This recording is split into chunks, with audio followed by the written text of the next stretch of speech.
multiple celebrities opting for surrogacy and IVF to make babies. You know, people never think of it that it can happen to them. It's the journey of what a relative would say, then a temple, then a local doctor. The best thing is consult a specialist.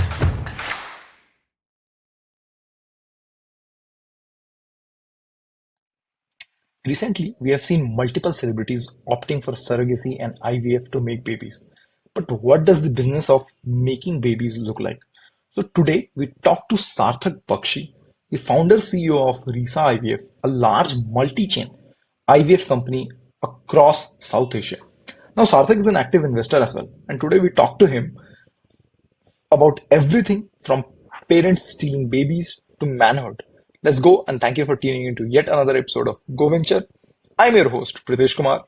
I've built and sold startups and also closed down a few companies too. So, GoVenture podcast is a friendly reminder on all the things to do to grow and achieve your dreams. And lastly, thank you for all the love and comments that you share. It means a lot. Hey, Sarthak, welcome to the podcast.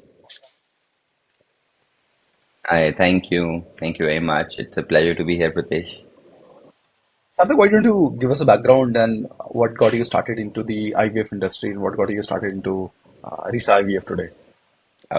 Hi guys, my name is Dr. Saarthak Bakshi, and what do I do for a living is I make babies. My 24 full-time job, is to make and produce babies. By that, what I mean is I run a chain of fertility centers across North India and our neighboring countries such as Nepal and Bangladesh. And apart from the IVF business, I run a syndicate, angel syndicate by the name of News Angels, where we help startups. I believe in the Indian story where all the young entrepreneurs doing great stuff with technology should be there, and we are there to help you throughout your journey. So through our accelerator program and through the angel network, we are there to support you. So that's about me, the IVF and the startup ecosystem. I'm connected both ways, and it will be my pleasure to connect to each and every one in any of these two spheres. That's interesting. Sarthak, now let's talk a little bit about the IVF industry. And Matlab, I want you to probably look back, recall, and do you remember any particular instance, any particular parents that you helped build a family through Risa IVF? So that's, as I said, that's a full-time job itself that uh, helped countless couples. I mean, by countless, I mean in thousands of couples. There have been facets of stories that I would like to introduce. The first, I'll just give you a brief that, where I believe that fertility is such a condition ingrained to us that it's forgiven, it's taken for granted कि बच्चे ही तो हैं, हो ही जाएंगे, people never think of it that it can happen to them, and that's the biggest premise over here, that no, everybody takes their fertility for granted. It's the other way around. We are actually telling our teenagers not to get pregnant. Beta, don't do something in which कि आपके हमारे माँ बाप आंखों की शर्म आ जाए, हम बता ना पाए, मुंह ना दिखा ना पाए. So it's the other way around, that we are constantly telling our teenagers, men, to use protection, and females in their teens not to get pregnant. And by the time they actually want to conceive, that's where they get trouble.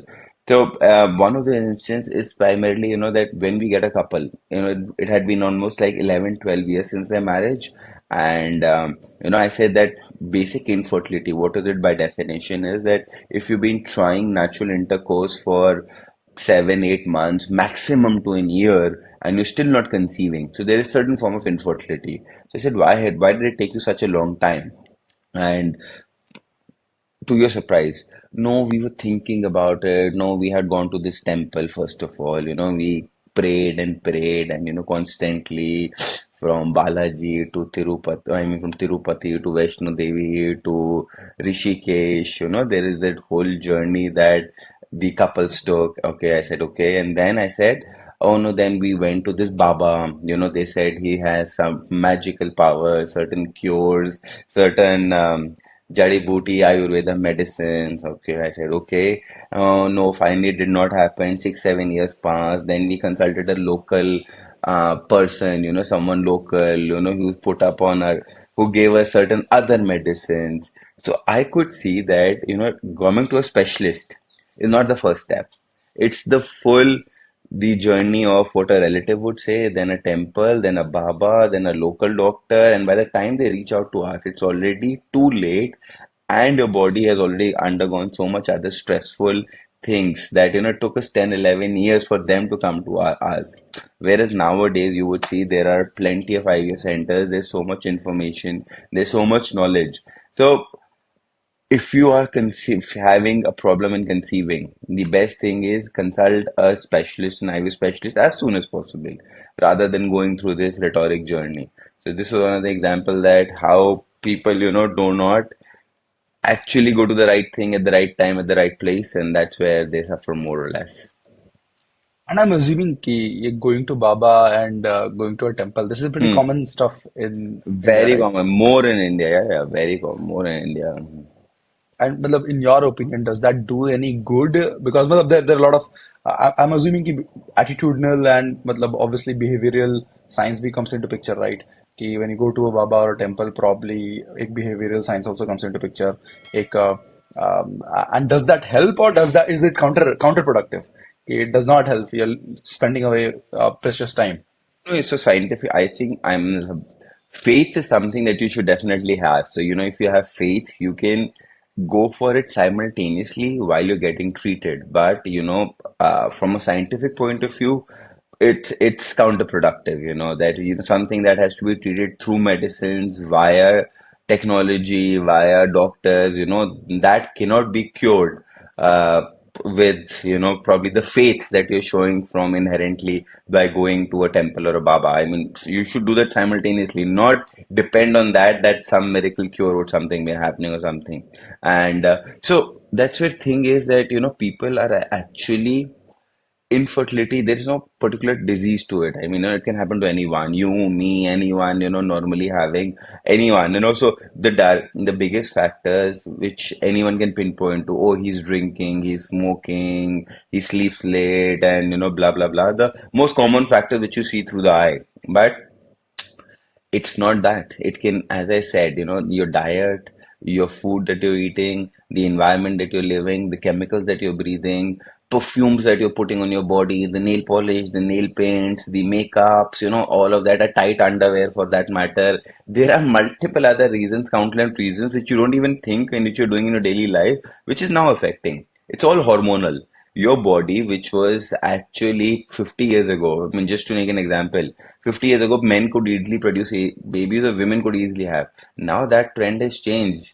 As I said, that you would see our bodies, we are probably stronger, taller, and more meaner, I mean, from their ancestors. But hormonally, there have been so much havoc in our body that we are having lesser hair, infertility has increased tremendously, cancer has increased tremendously. So all of that is the other aspect of a disease or of a lifestyle which you don't get to see. So these are all the reasons, that is impacting infertility, which was unknown to someone's eyes or unknown to the reason that any person knows about. But Sarthak, what I want to understand is that let's say the Indian population is already reached around 1.4 billion, right? Yeah. And and we talk about let's say I remember you mentioning that we still teach our teenagers ki use protection, don't get pregnant and all that, right? At this point, with India having 1.4 billion population, and I was reading something up, India is producing around uh, 200 sorry 2 crore babies or 20 crore babies, I don't exactly remember, but that's the fifth largest yeah, so India is producing 2 crore 20 crore babies. I'm not remembering Two, the exact two, number. two. Yeah, It yeah, won't be 20. It won't be 20. every sorry about that, yeah, Yeah. every year. So do you think Yeah. we there is still a need for more IVF services at this point? So, okay, so very frankly, when people who come to us are not coming for the fifth or the sixth or the fourth baby, there are couples, there are people who have been, as I said, trying for years, 7, 8, 10, 12 years, who don't even have a child. So we are providing services to those couples, to those people, and that couple is many, like 1 in 6 couples are facing this problem. When you rightly say with the population, so we have 1.42 billion people or 142 crores, as you said. Um, you think that you might not need, but fertility is on a decline on a global level. As I said, COVID pandemic and the wars, the anything, the fertility levels have actually gone decline. So by what do you mean by fertility level is the amount of children that were being produced per thousand babies was somewhere around 4 or 5 earlier. Now it has gone down to 1.61. Countries like Japan, South Korea, they are on a negative population, that there are way more older people than the number of younger babies being produced. India, it is still a healthy population, and what our dear Prime Minister, Mr. Modi ji, keeps on saying, it's the youth that we have in favors us to become the next global superpower. So I understand the logic that there is a big population, but from our perspective, we are obviously helping only those couples that don't have at least even one, or one or two at the max. We're helping those. And unless you have the youth, that's where the Make in India story narrative comes to picture. The youth, that the amount of IT services that we are requiring, it's a balance, as you rightly said, but we are there to help all those couples which haven't even got a single child. I think that's interesting. But at this point, I just recall that when you compare, when you talk about population, naturally you compare India to China, right? And at this point, what's happening in China is producing designer babies, right? We have this technology, gene editing technology that probably started around 4 5 years back, or maybe 10 years back. That's called CRISPR, right? Chinese scientists are quickly and cheaply editing the human genome that can alter DNA sequences and how our genes function. Now, if you look on the positive side, this does have a potential to maybe correct genetic defects and prevent the spread of diseases, right? But also to engineer designer babies. I think basically human babies with genes edited to be resistant to certain viruses and certain diseases, genetic diseases, all of that improves human quality of life, right? But the long tail effects are still completely unknown, and there is no way to tell where all of this will end. If it is one thing to design a baby to be HIV resistant, and another to design a baby for appearance, for better intelligence. For example, people are using gene editing to get taller kids. So, what is it? And is this the future of human evolution, or should we be worried in general? So, great question. It seems easy, but as you could see that everything from an organic perspective, that when you're getting apples which are free of worms, or cabbages, or all the vegetables, oranges which are the most orange in color, when the technology has reached to that level, it has even entered the human biosphere where, as you said, CRISPR, which is not available commercially, is still in the research phase, and probably China decided to use that, but not for all the wrong reasons, but for all the right reasons.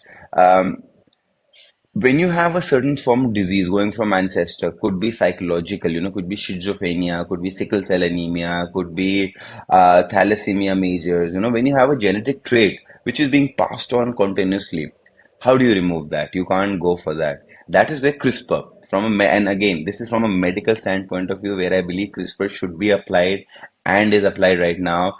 Taking out that genetic trait from your genome and making your generations, future generations, a disease free, a genetic trait free from that point of view. So that was what CRISPR was meant to.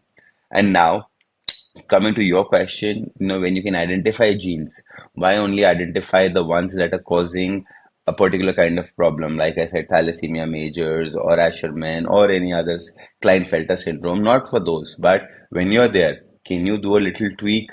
Can you make us, and choose probably the eye color, choose the hair color, get blue eyes, get blonde hair, get fair skin, all of that. I think we are far away from there, but as and more the research is going on, and as more data is being populated over there, you can certainly do that. Is this ethical? No way right now. Not at all. Is it moral? No. It's again all those debates which are going on between AI that what can it do? Similarly, in our field, if the gene editing, gene splicing should you do that to remove diseases, or should you do that to alter physical traits, physical characteristics? Um, I mean, no, whatever said and done, talent you need to get naturally. And it's the hours of work. If someone says, make my baby like Sachin Tendulkar, or make him like LeBron James or Michael Jordan. You can't do that. You can't say that making athletic baby. So these are too far-fetched, but the it's a very research oriented job what the people are doing across IVF. Should that be commercialized? I think that's a debate where the governments would get involved, the whole world governments, because it's about the countries, which countries are genetically superior or not.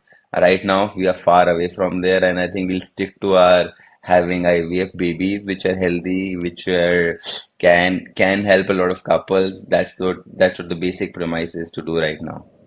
And talking about IVF, so how much does a typical IVF procedure cost? Approximately between 2 to 2.5 lakh Indian rupees. Got it. Got it. Got it.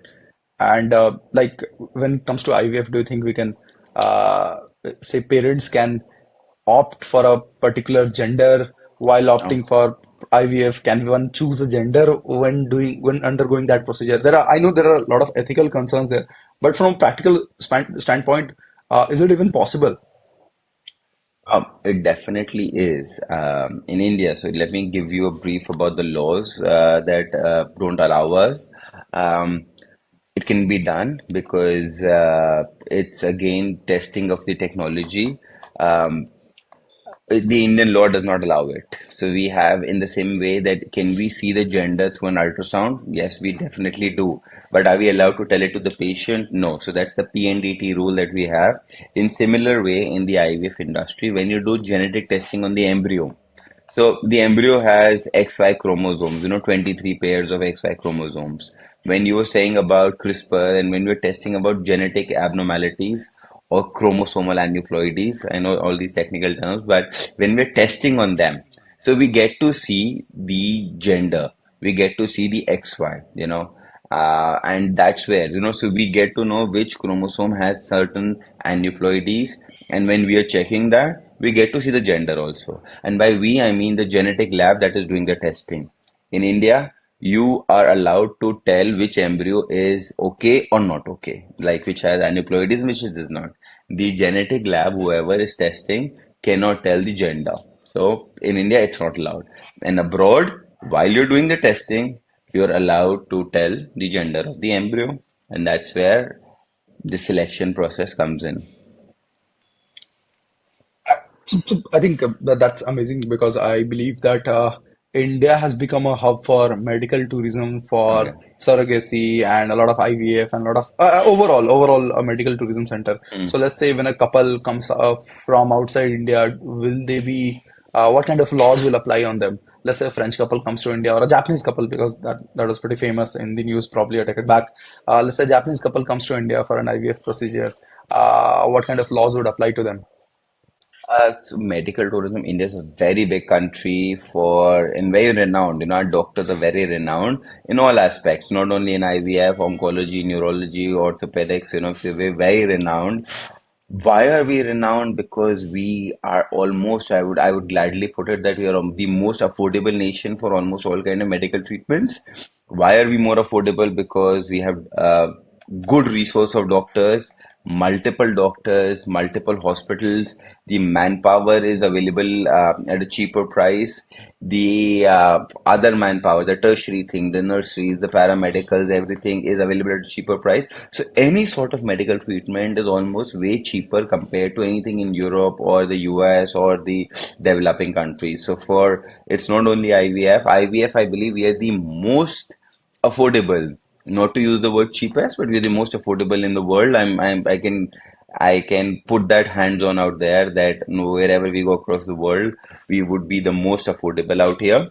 Um, and as I said, the reasons are because of medical technology being available easily, paramedical staff, the medicine, the consumables, everything is at a lesser price. Could be the imports and taxes, could be other factors, but primarily the doctors are available in a dearth, and there's no shortage of doctors. So when you're saying that, we do get an influx of all nationalities.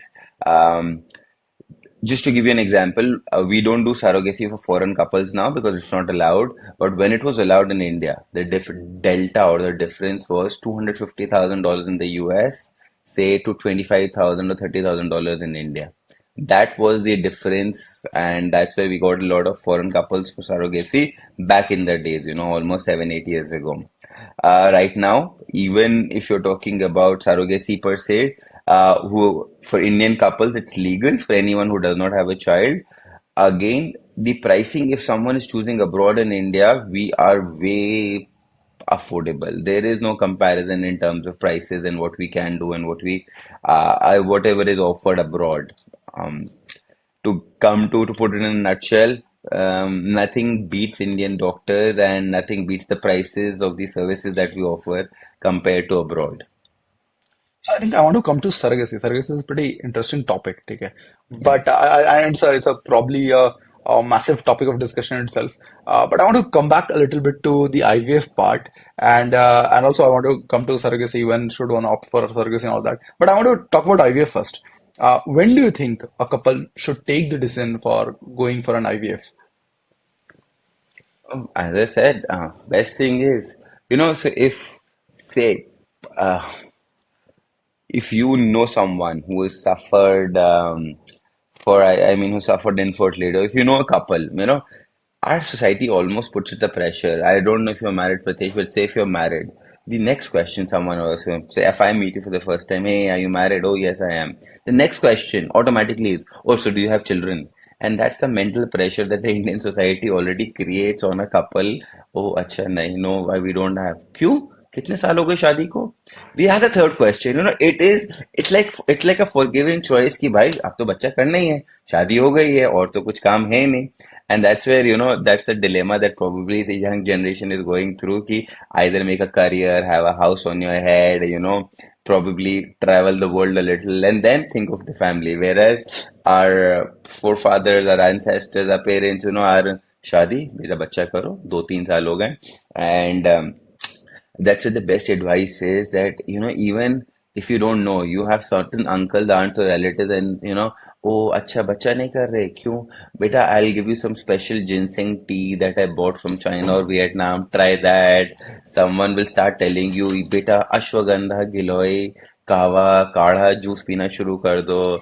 Then there would be someone telling you started taking these zinc vitamin tablets, have those, some there are people who told me to start having protein supplements, power badegi, sperm ki power badegi. I said, thank you. We are in the industry, we know what helps. So this is the kind of uh, lack of awareness or the pressure that the society inherently puts on you when you're thinking of when you're even not even thinking of having a baby. That's the second question that comes to your mind.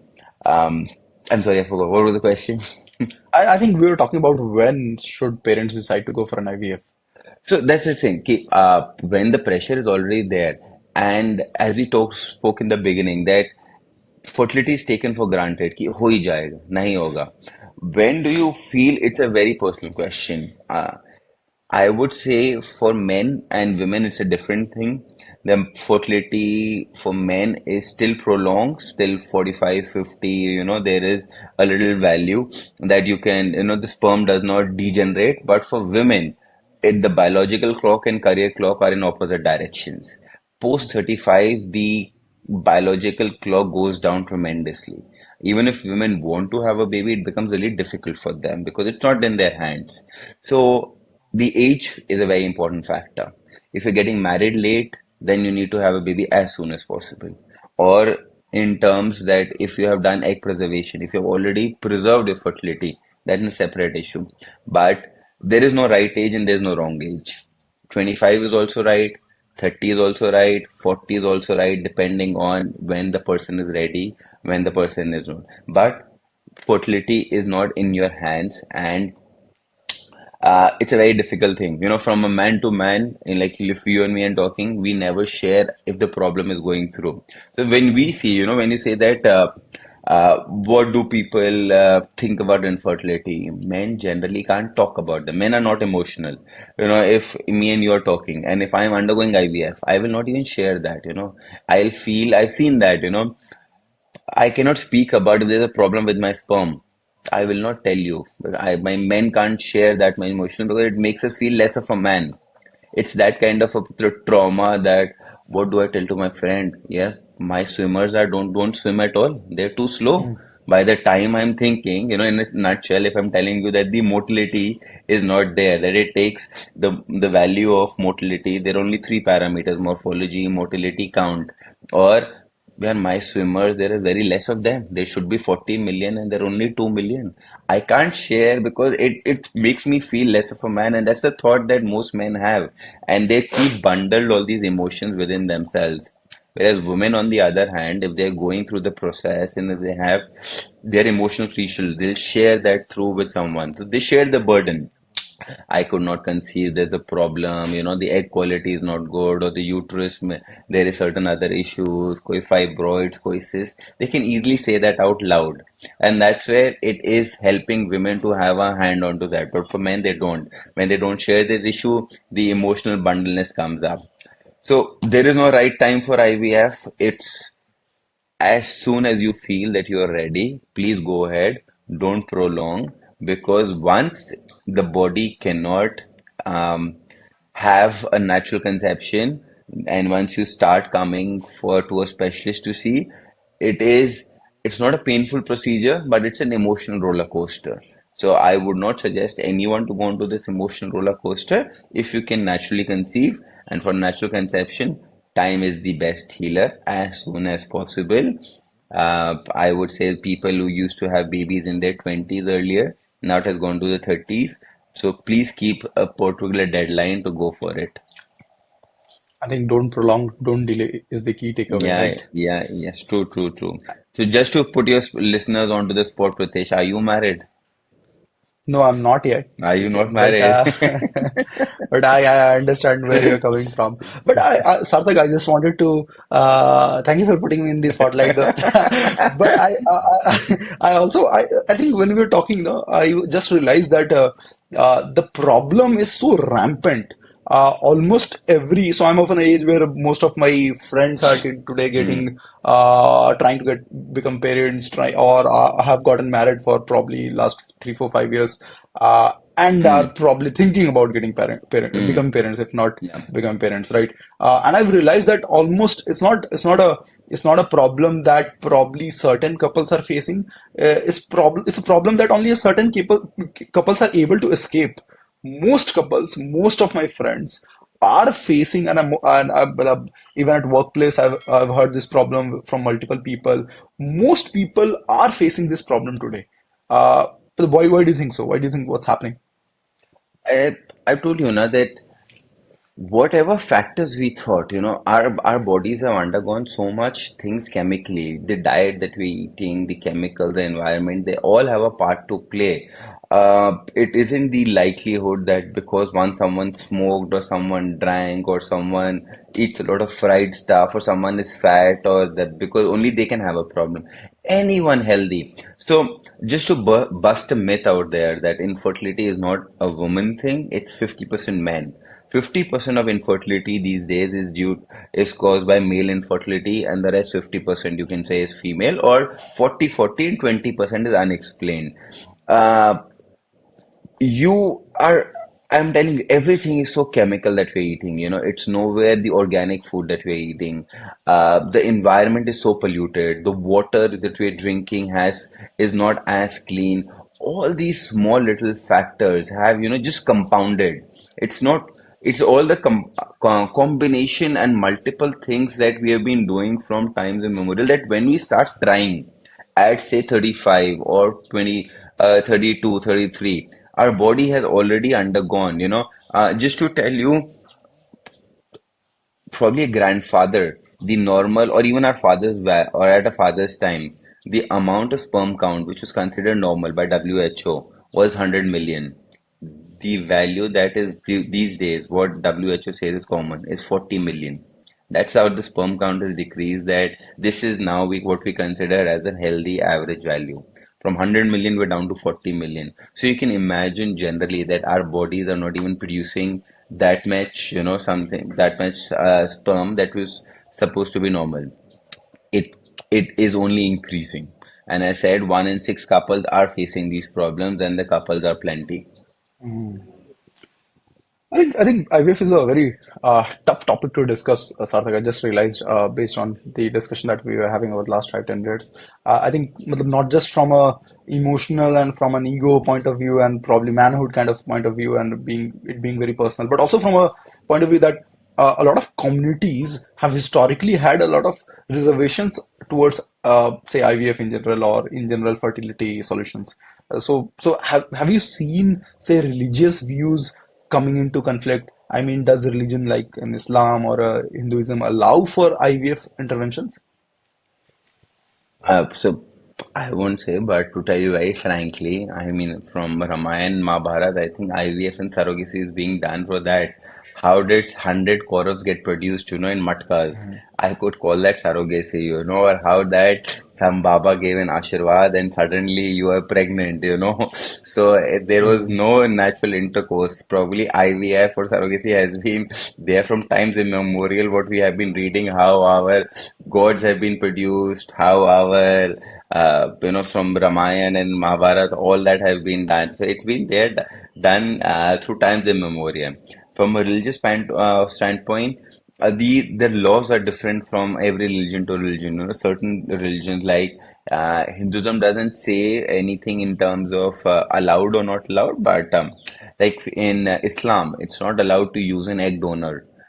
It's not, I would not say allowed, but it's considered again as immoral and unethical to use an egg donor. So you can't use that. Whereas the Hinduism doesn't say anything on that point.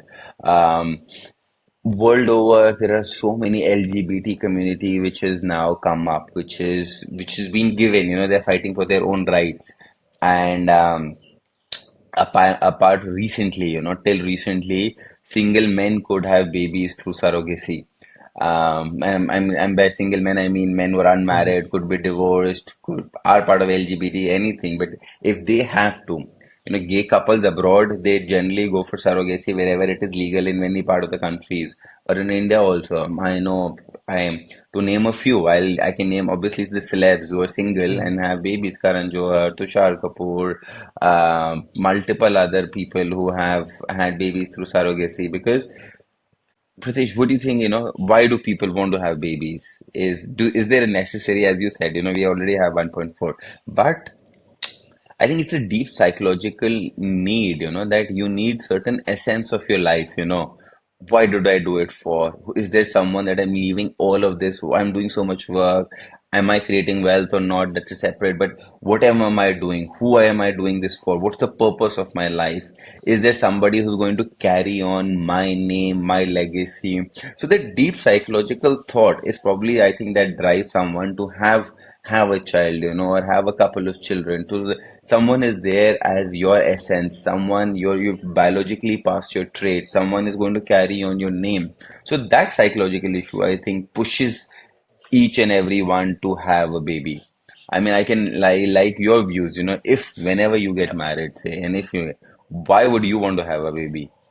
I think you rightly mentioned the major concerns behind getting starting a family and getting a baby is probably believe a lot in the in Karl Marx's views on these actually is probably taking ahead legacy, right? Who do you hand over things to? Who do you? I think the major what Karl Marx has to say about it is that the major reason why people start a family is because they have accumulated a lot of wealth, and who do you pass on all of that legacy to, all of that wealth to? And that is why matlab, that is one reason why Karl Marx was against family and all of that. But I understand where he's coming from, and that is probably what I've seen is the major reason why probably people want to start a family. You want to pass on a legacy. You want to have someone represent you in future, right? So, so When you're out of the world. we are no Chandragupta Maurya, or there is no legacy to be Yeah. passed on, but at least the essence, it makes you Yeah. complete. I would say, that. the individual feeling that whenever we have asked couples, that how do you feel? So the essence is that, we're now complete, whatever was our thought, we felt so incomplete in life, and I think a lot of society also has to play a part in over here, especially the Indian society, because someone who doesn't have a baby, I feel those couples have been certainly shunned or ostracized or maligned. Oh, acha, तुम्हारा बच्चा नहीं है, and they don't ask this from a very nice view, they're like, अच्छा बच्चा नहीं हो रहा, मतलब it should be, from you can ask this from a compassionate or from a kind perspective. Okay, you don't have a child, हाँ, okay, ठीक है, कुछ नहीं होता, but they don't say, अच्छा क्यों क्यों नहीं हो रहा, क्या मतलब क्या green leafy vegetables नहीं खाते? It's like that kind of question कि how is that related to that? And it's like you're invading the personal choice. And I felt that a lot in our Indian society, that the Mhm. pressure that is there on Indian couples who get married within 3-4 years, there are these questions which they keep on getting time and again. अच्छा बच्चे कर नहीं रहे, कुछ ना कुछ problem होगी. Yeah, yeah, Secondly, yeah. suddenly you turn to that page where you know that the choice which you feel that you have in your hand suddenly is taken away with the amount of unnecessary questions that are constantly asked. The line of questioning gets very Yeah, derogatory and intrusive, I believe, true, right? true, That's what you're true. trying to say. Yeah, So, Sarthak, I want to, I think you have been in the IVF industry for a pretty long time. You have got 12 centers across South Asia, I believe. And what that means is that, see, IVF and probably surrogacy, matlab, if you want to talk about it as well, there have been a lot of malpractices that have been highlighted. There have been movies around it as well, right? There's been Mimi yeah, and all of that. A lot of bad stuff has been happening in the industry, right? Last time yeah. when we were chatting, I remember you mentioning a few, right? Some malpractice. Can you elaborate on some of this stuff that you have seen over the last decade or so?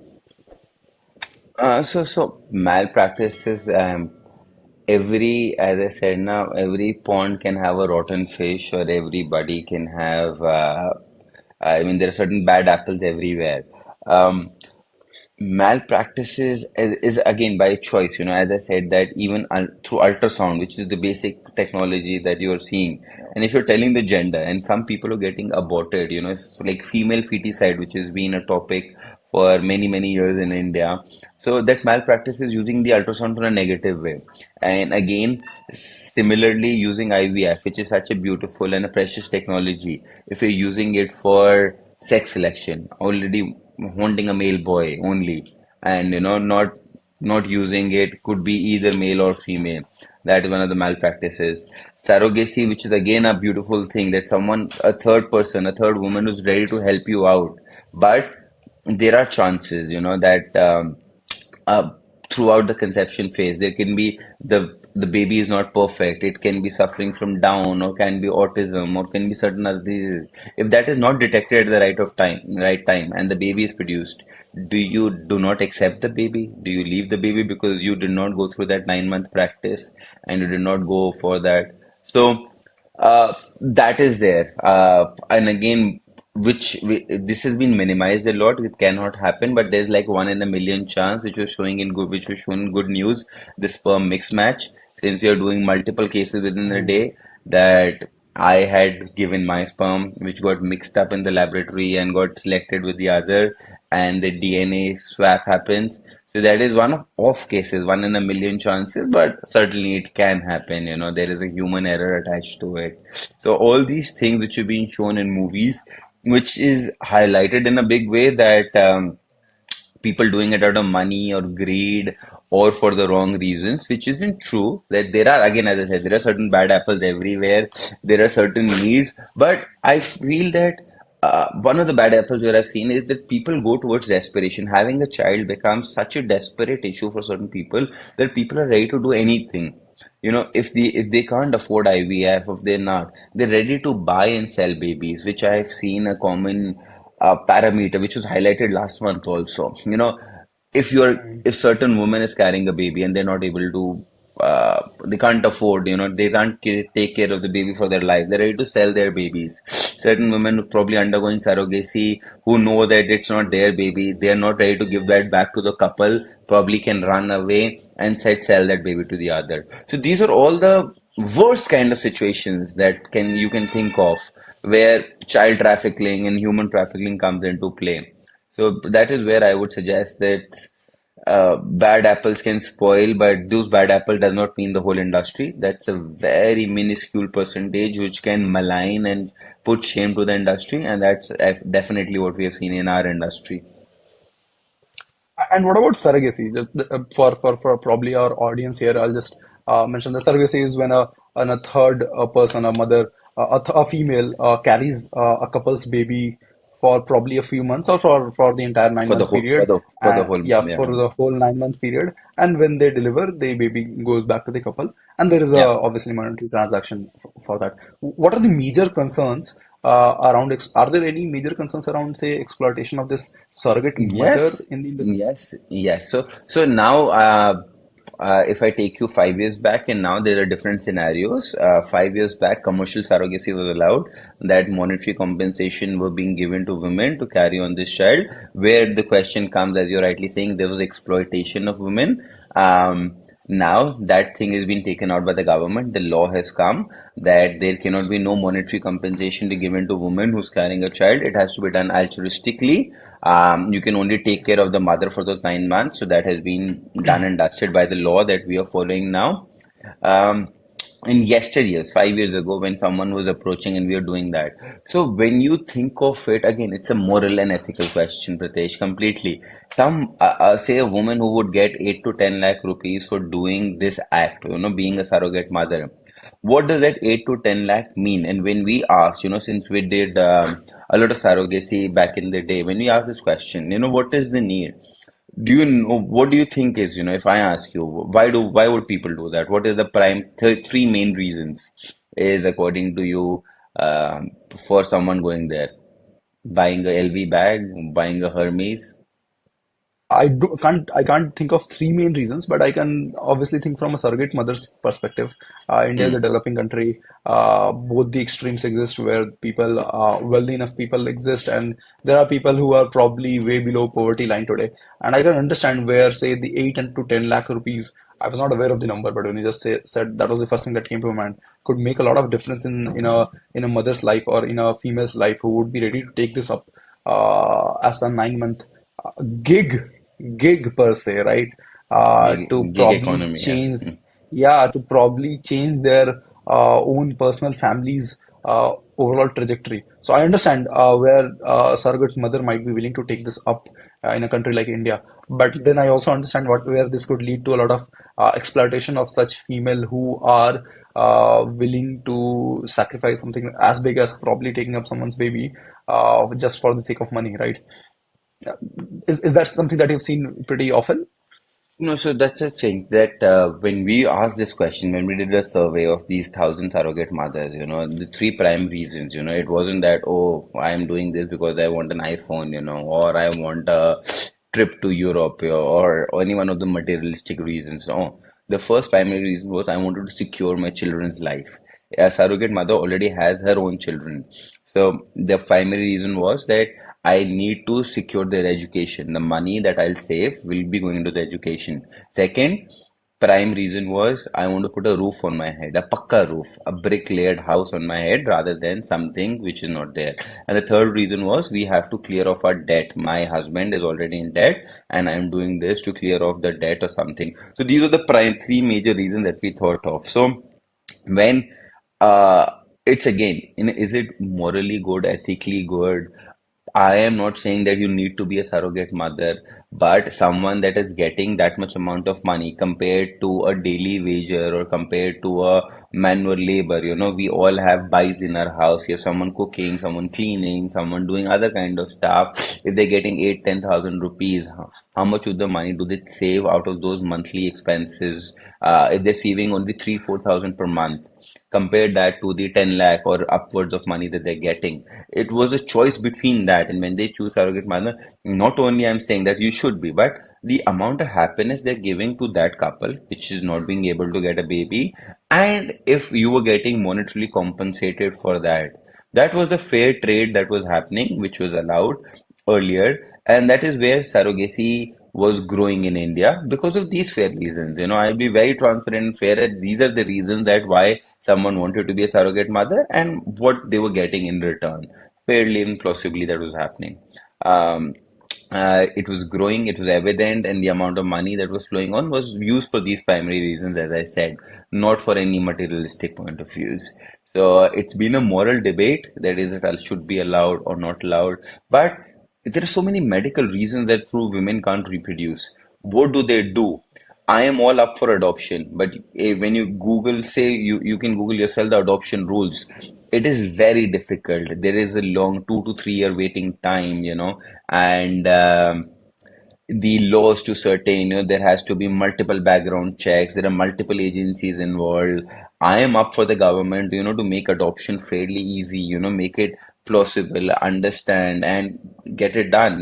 We have a lot of adoption babies in orphanages. I want to help and support that also. So the government has to take a holistic view when they are saying that this should be allowed and this shouldn't be allowed. I believe there's a big gap between the thought process where someone undertakes surrogacy, which is a last resort.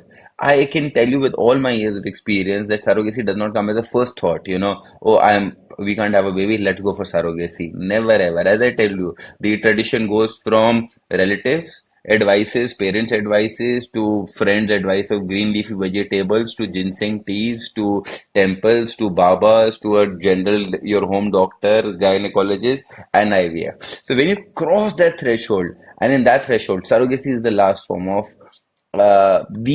the most advanced and the last form of service if you're not doing. So when someone chooses surrogacy, it's always after a planned, given thought, delivered extensively between the counseled extensively between your family, your relatives, everyone, and then they choose for it. Someone is doing that, it's a means of last resort where they've already tried everything. People have undergone 8, 9, 10 IVF cycles and then they're choosing surrogacy. So I actually believe someone has gone to that point. It's a need, and it's nobody is doing that out of a social standpoint. And wow, man, look, when you talk about it, I don't think a lot of people are aware of what all of this that is going on. Uh, and I understand, but this should have been a pretty large moral debate. I don't think this is a debate around this is pretty common in mainstream media or anything, yeah, anything that you see in day-to-day news. But I think what has happened is that you have seen surrogacy in movies like Mimi, and now celebrities like Priyanka Chopra are also going in for surrogacy. When media and celebrities use surrogacy now, what happens? It definitely increases the awareness and acceptance and normalizes something like surrogacy, right? Do you see surrogacy getting normalized after movies and celebs talking about Oh, it, maybe? yes, yes, definitely. Which celeb hasn't used Shah Rukh Khan, Amir Khan, Sohail Khan, Priyanka Chopra, Preeti Zinta? I mean, the list is endless. Angela Jolie, Kim Kardashian, I mean, let's not go for the foreign celebrities. All the Indian celebrities have undertaken surrogacy. All of them almost, if not surrogacy, then IVF, which you're not even aware of. But I mean, from their standpoint, people who are getting married late at 34, 35, 36, you may never be sure that almost all the celebrity couples can be undergoing IVF and not conceiving naturally. So, no, that's a very plausible chance. So it certainly do helps. It gives a voice to the industry that yes, if it's normal, is it normal if they are only doing it, or it's normal because they have done it? So there are both standpoints, both thought processes, and both ways to think about it. If you enjoyed this, it would mean a lot to me if you subscribe and share your thoughts, reviews, and the guests you want. And आपको हमारे community के links मिल जाएंगे notes में. So do join for brilliant networking and participate in the upcoming events and for connecting with most of our guests. दोबारा मिलते हैं next discussion में.